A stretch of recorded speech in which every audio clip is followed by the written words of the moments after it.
주시는 생명의 말씀은 사도행전 11장 19절에서 26절 말씀이 되겠습니다. 오늘 이 말씀을 토대로 해서 환난의 시대에 그리스도인으로 살기라는 제목으로 하나님의 말씀을 전하려고 합니다. 우리가 특별히 신약 성경을 읽다 보면 그리스도인이라는 단어가 3번 나오게 됩니다. 중요한 것은 스스로가 나는 그리스도인이다 라고 부르지 않았습니다. 그러면 누가 그리스도인이라고 불렀나요?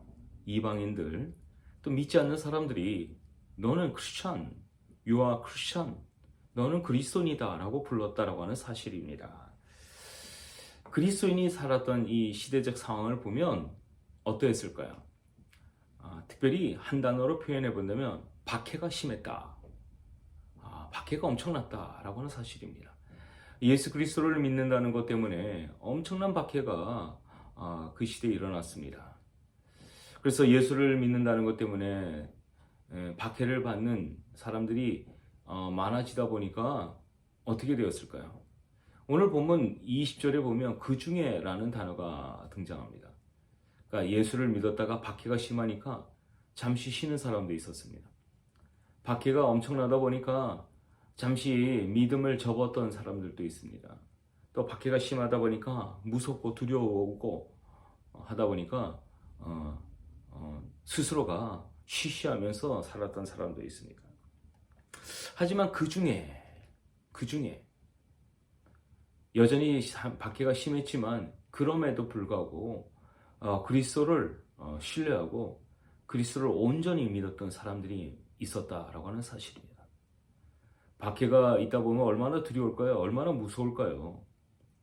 하지만 그들의 믿음은 식어지지 않았습니다.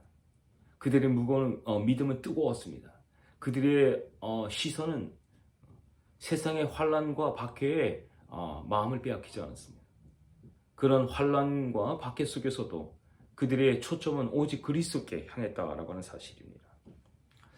그러면 이들은 어떻게 이렇게 그런 박해 속에서도 오직 그리스도만을 앙망하면서 살아갈 수 있었을까요? 이런 일들이 어디서 일어나는지 우리가 좀 더 성경 속으로 들어가서 생각해 보려고 합니다. 그리스도인이라는 이름이 처음 불려지게 된 것은 초대교회 시절인 안디옥 교회에서 생겨났습니다. 오늘 본문 19절에 보면은 우선 그 상황을 보면은 스데반이 그리스도를 믿는다는 것 때문에 박해를 받았습니다. 여러분도 잘 아는 것처럼 스데반의 그 박해 사건은 어떤 사건입니까? 돌에 쳐서 돌에 맞아서 피를 철철 흘리며 죽어간 사건입니다. 이 스데반의 박해 사건에 의해서 당시 그리스도를 믿는 사람들이 스캐터링 하게 됩니다. 흩어지게 됩니다. 얼마나 참 무서웠을까. 저도 한번 돌에 맞는 그 모습을 생각해 보면 끔찍합니다. 야, 이거 정말 이거 예수 믿다가 또 나도 들켜서 이런 일을 당하면 어떡할까? 왜 그런 두려운 마음이 안 생기겠습니까? 저도 그런 마음이 생길 수 있었을 것입니다. 하지만 그리스도를 믿는다는 것 때문에 소위 경건한 그 사람들의 그 손에 쥐어진 것은 돌이었습니다. 그래서 그 돌로 그 스데반을 향해서 내리치매, 성경에 보니까 내리치매라고 말했습니다. 그냥 건성으로 그냥 툭 건드리는 것이 아닙니다. 내리치매라는 단어를 보면 얼마나 세게 쳤는지를 우리가 상상할 수가 있습니다. 아주 분노에 찬 그런 마음을 가지고 마치 복수를 하듯이 돌로 내리치는 이 경건한 자의 이들의 모습을 발견해 볼 수가 있습니다. 돌을 내리치면 또 어떤 의미가 담겨 있습니까? 어떤 놈도 이제 그리스도를 믿는 놈들은 이처럼 될 거니까 스스로가 결정을 잘하라고 하는 그런 의미가 무언의 의미가 담겨져 있는 것입니다. 무시무시한 이런 돌로 내리치는 이런 사건들 앞에서 모두가 숨을 죽이고 보고 있습니다. 예수를 믿는 사람들 마음속에 선택의 갈림길이 놓여 있습니다. 계속해서 그리스도를 따라야 되는 건가? 그리스도를 믿어야 되는 건가? 그러한 갈림길이 놓여 있는 사람들이 많았습니다. 하지만 그 중에 그런 무시무시한 상황 속에서도 그리스도를 의지하고 그리스도를 신뢰했던 사람들, 이 사람들이 바로 그리스도인이라 불려졌던 사람들입니다. 그리스도인, 여러분은 그리스도인 하면 어떤 생각이 듭니까? 스스로에게 누군가가 묻는다면 그리스도인은 어떤 사람입니까? 라고 질문을 받는다면 여러분 뭐라고 대답할 수가 있겠습니까? 교회를 다니니까? 성경을 읽으니까? 아니면 뭐 기도를 하니까? 뭐 여러 가지로 많은 근거에 의해서 내가 I am Christian이라고 표현할 수가 있을 것입니다. 하지만 오늘 성경에서 말하는 그리스도인은 어떤 사람들을 말하고 있는지 한번 생각해 보도록 하겠습니다. 첫째로는 주의 손이 함께하는 심을 믿고 살아가는 사람들입니다. 주의 손이 함께하심을 믿고 살아가는 사람들. 오늘 본문 21절에 보니까 뭐라고 말씀하고 있습니까? 21절 한번 제가 읽어드리겠습니다. 주의 손이 그들과 함께하심에 수많은 사람들이 믿고 주께 돌아오더라. 박해로 인해서 잠시 뿔뿔이 흩어진 사람들이 많습니다. 하지만 다시 주의 손이 그들의 어떤 두려운 마음, 걱정하는 마음, 염려하는 마음을 새롭게 만져주셨습니다. 스데반 사건을 통해서 위협이 있고 또 어려움이 있었지만 주의 손이 그들의 마음을 만져주셨습니다. 그리고 다시 위로를 얻습니다. 그리고 다시 용기를 얻습니다. 그리고 다시 그리스도를 따라가는 사람들입니다. 주의 손에 의해서 회복된 자들. 오늘 이 세상에 살아가면서 상처 입은 사람들이 많습니다. 고난에 직면했던 사람들이 많습니다. 정말 최악의 상태에 놓여있던 사람들이 많습니다. 그들이 주님의 그 손을 통해서 회복되어지고 그리스도께로 돌아온 사람들이 얼마나 많이 있습니까? 혹시 여러분 중에 그런 경험을 통해서 그리스도의 손에 의해서 치유받고 회복되어 돌아온 사람들이 계시지는 않은지요? 주님의 손, 마치 목수의 손입니다.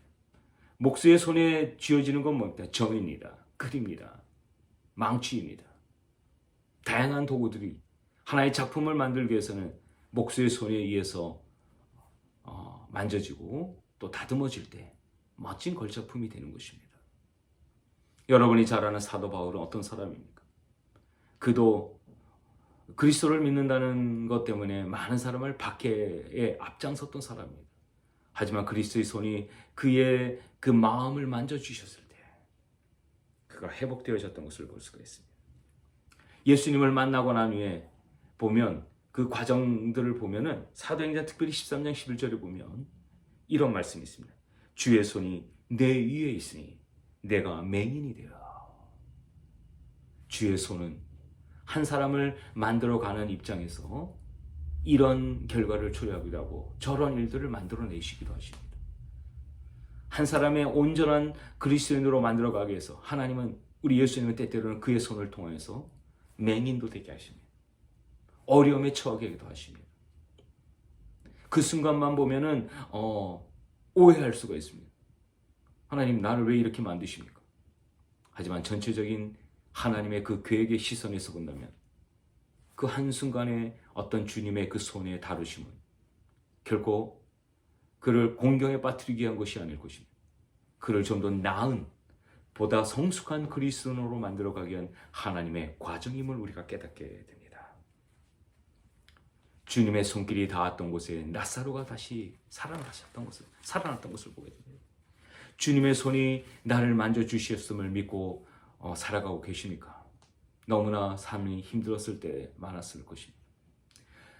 이게 이 세상을 살다 보면서 어려움에 공경에 처할 때가 많았습니다. 하지만 주님의 손이 나를 만져주시고 다시 기운을 차리고 다시 회복하여서 당당하게 이 세상을 살아가고 계시는 분들이 계실 줄로 믿습니다. 그리스도인은 여전히 주의 손이 나를 만지고 계심을 믿고 살아가는 사람들일 것입니다. 두 번째로 오늘 본문을 통해서 진정한 그리스도인은 어떤 사람인가? 주님과 함께 늘 머물러 있는 사람들입니다. 오늘 본문 23절에 보면 이렇게 말씀하고 있습니다. 그가 이르되 하나님의 은혜를 보고 기뻐하여 모든 사람에게 굳건한 마음으로 주와 함께 머물러 있으라 권하니 라고 말씀하고 있습니다. 누가 그리스도인입니까? 주와 함께 머물러 있는 사람입니다. 머물러 있다 무슨 말입니까? 주님과 함께하는 사람이에요. 주님을 의지하는 사람입니다. 다른 번역서에 보면은 이 머물러 있는 사람을 어떻게 표현하고 있냐면 절대적으로 주님을 의지하는 자. 여러분, 그런 그리스도인이 되기를 간절히 소원합니다. 어떤 상황과 환경 속에서도 오직 그리스도만 신뢰하는 자. 그리스도의 가르침을 따라서 살아가는 자. 그리스도께서 이끌어 주시는 대로 의지하고 믿고 살아가는 자. 여러분 되시길 간절히 소원합니다. 어려운 일, 힘든 일을 당하면 어떻겠습니까? 사실 우리 마음속에 이런 유혹들이 생겨납니다. 빨리 고통을 피하고 싶습니다. 빨리 어려움을 극복하고 나가고 싶은 마음이 간절합니다. 하지만 마음대로 뜻대로 되지 않은 경우가 얼마나 많이 있습니까? 이것 또한 하나님께서 나를 만들어 가시는 과정이다. 시간이다. 라는 확신을 갖고 머물러 있는 여러분 되시기를 간절히 소원합니다. 사실 초대교회 시절에 그리스도를 믿는다는 것 때문에 박해가 심했습니다. 눈으로 보죠. 귀로 듣습니다. 그리스도를 믿는다는 것 때문에 붙잡혀간 사람들의 그 결과들을 듣습니다. 얼마나 두렵겠습니까?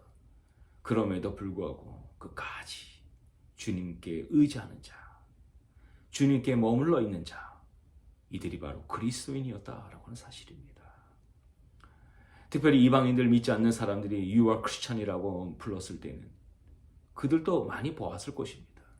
그리스도를 믿는 사람들 향해서 돌로 내리치는 그 광경들을 다 눈으로 보았습니다. 그럼에도 불구하고 그리스도를 쫓아가는, 그리스도를 따라가는 그 사람들이 어떤 사람인가? 마음속에 의문이 생겼을 것입니다. 도대체 그리스도가 누구시길래?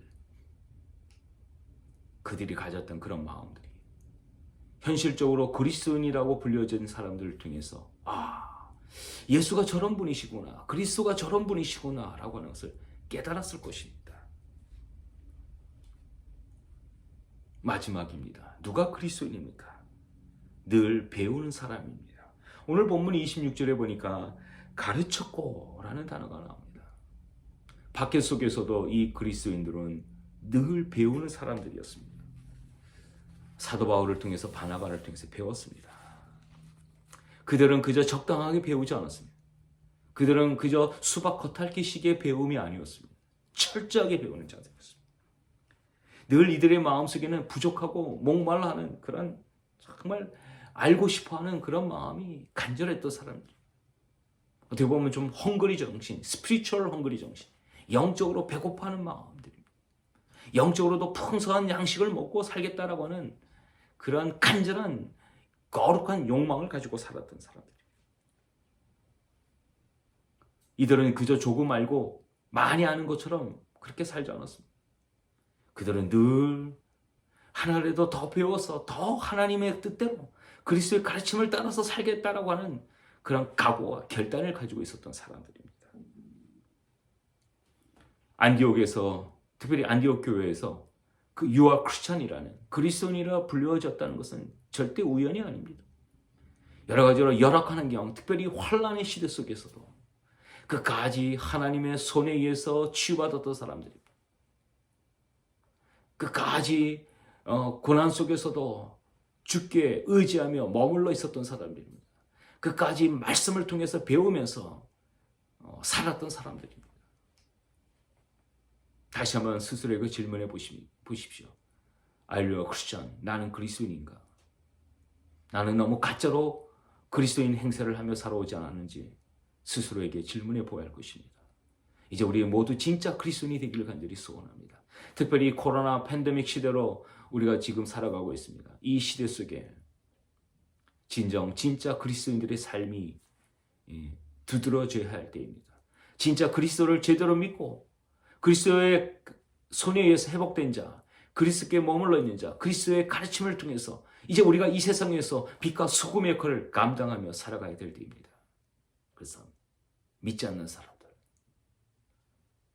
또 세상의 많은 사람들이 당신의 그 빛과 소금의 역할을 보면서 유아 그리스도인, 당신은 진정한 그리스도인입니다 라고 하는 그러한 말을 들을 수 있기를 간절히 소원합니다. 그런 말을 들으면서 동시에 그들에게도 나도 저는 그리스도인이 되어야 되겠다라고 하는 강렬한 욕망을 가질 수 있도록 이제 우리 살아가야 될 줄로 믿습니다.